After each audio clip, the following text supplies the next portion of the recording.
Hello friends, welcome to my channel. আজ আমি আপনাদের সঙ্গে শেয়ার করব পুদিনা পাতার রিফ্রেশিং ড্রিঙ্ক। চলুন তাহলে ভিডিওটা শুরু করা যাক। আমি এখানে ফ্রেশ পুদিনা পাতা নিয়ে নিচ্ছি।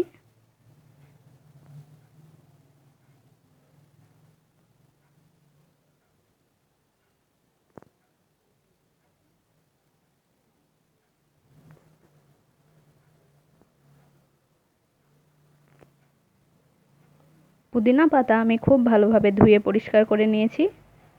এবার একটা মিক্সিং জারের মধ্যে পুদিনা পাতা আমি দিয়ে দিলাম। দিয়ে দিচ্ছি তিন টুকরো কাঁচা আম, একটা কাঁচা লঙ্কা, আর দিয়ে দিচ্ছি লেবুর রস।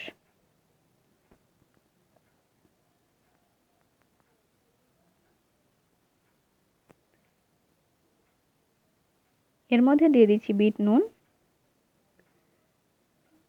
আর দিয়ে দেবো একটু জল, দিয়ে এর একটা পেস্ট তৈরি করে নেব। পেস্ট তৈরি করে নেওয়া হয়ে গেছে। তবে আপনারা চাইলে এখানে ছেঁকে নিতে পারেন, আমি ছাঁকিনি।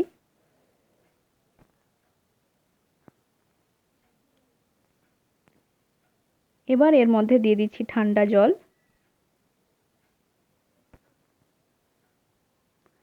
দিয়ে দিচ্ছি জিরে গুঁড়ো। জিরে আমি আগে থেকে শুকনো কড়াইয়ে ভেজে নিয়েছি। দিয়ে দিলাম গোলমরিচ গুঁড়ো,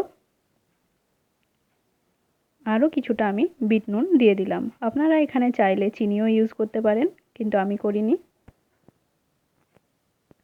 পুদিনা পাতা আমাদের হজমে ভীষণই সাহায্য করে।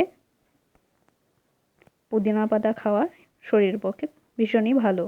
এর মধ্যে দিয়ে দিলাম আমি বরফের টুকরো। তৈরি হয়ে গেছে আমাদের রিফ্রেশিং ড্রিঙ্ক। আমার আজকের ভিডিওটি যদি আপনাদের ভালো লাগে তাহলে অবশ্যই একটা লাইক করবেন, শেয়ার করবেন এবং আমার চ্যানেলটি সাবস্ক্রাইব করবেন। ভালো থাকবেন। ধন্যবাদ।